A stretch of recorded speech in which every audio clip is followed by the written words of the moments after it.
I just watched Caught Stealing. I guess I'd call it a crime comedy. It's about this guy who ends up watching his neighbor's cat while his neighbor is away, and then ends up getting intertwined with that guy's criminal shenanigans.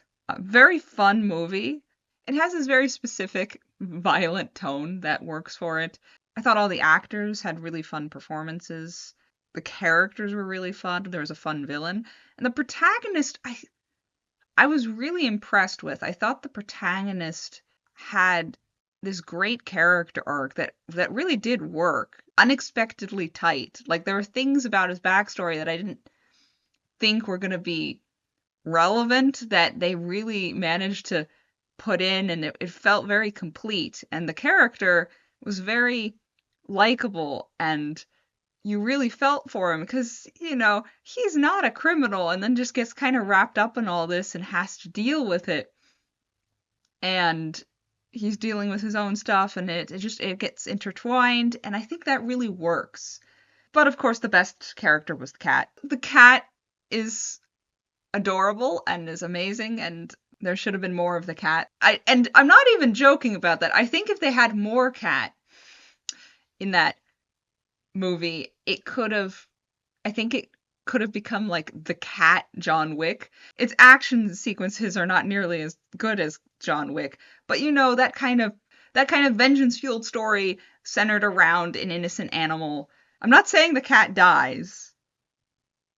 This isn't John Wick, but I'm saying this could have been the cat lover's answer to John Wick.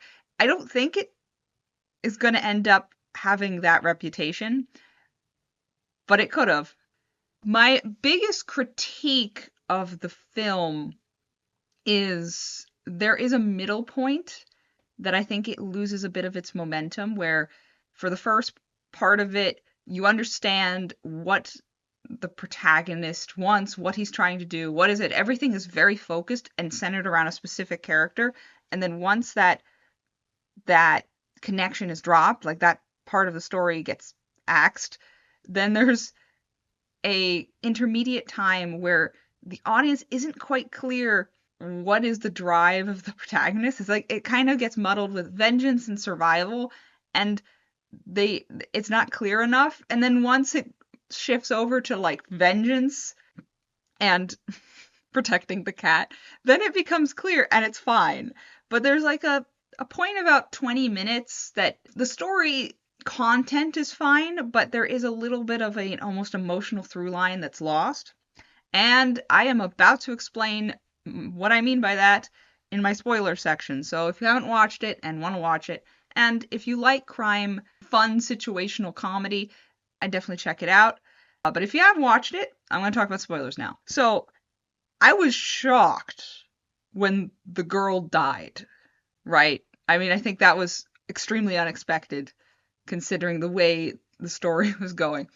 It was almost too shocking where I didn't believe it at first. For a good 2 minutes, I was convinced it was a dream sequence because of the way they shot it. It was almost because he was so disassociating, like, oh my god, she's dead, that it kind of shifted through scenes, and I thought it was almost like a dream montage. I think they should have made us sit in that scene longer just to make me not believe it's a dream, because I believed it was a dream for way too long, and it took me out of the story because I was waiting for it to stop being a dream, and then I was like, oh no, she's actually dead.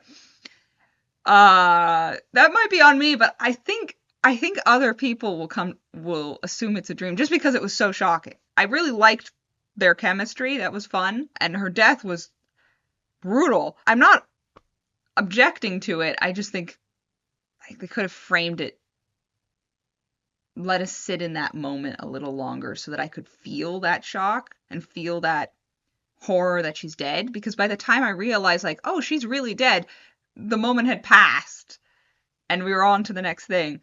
The other consequence of her death is the first part of the story is very centered around him wanting to become a guy that she wants to be with, and that's kind of his motivation of I'm going to be a guy that handles his stuff, I'm going to be on top of it, and that's kind of his goal. And it works because that chemistry, you believe it, You believe what he wants. You believe their relationship.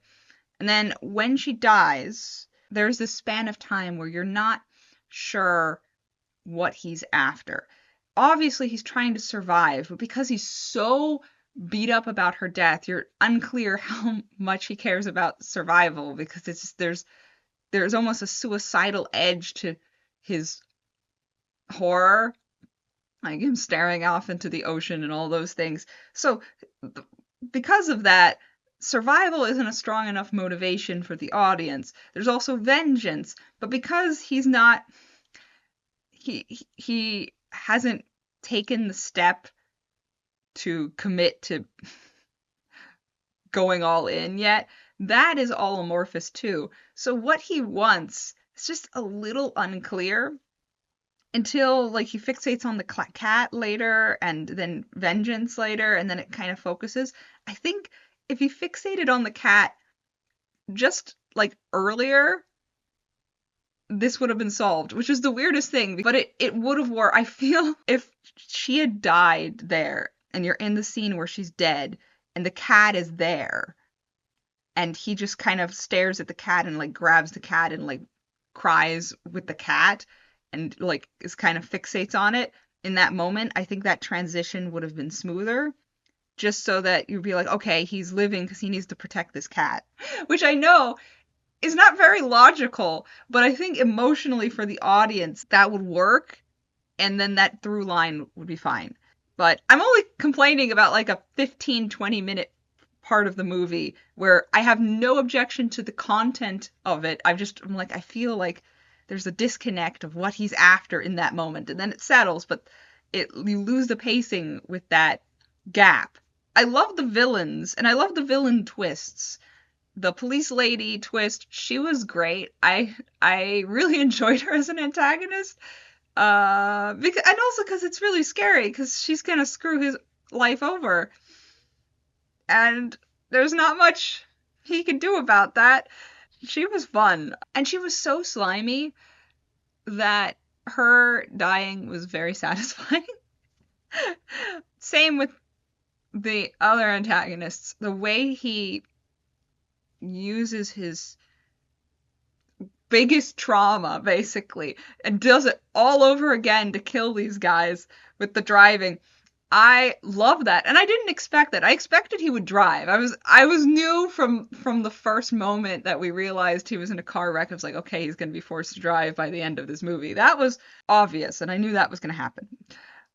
But him using that as a weapon and committing to doing it the same time, it works so well for his character arc visually. It felt like a bookend. I loved that as a conclusion for that story. It worked really well for me. Yeah, that's what I thought of Caught Stealing. I don't think Caught Stealing is a good name for this movie. But that wasn't my call. But what did you think of it? Do comment down below. I love hearing all the different opinions. If you like this review, do subscribe. And for those of you that are following, the new chapter of Bonesong, Diary of a Sentient Sword is up. That's my book. I release chapters for free in the link below. Happy reading and take care.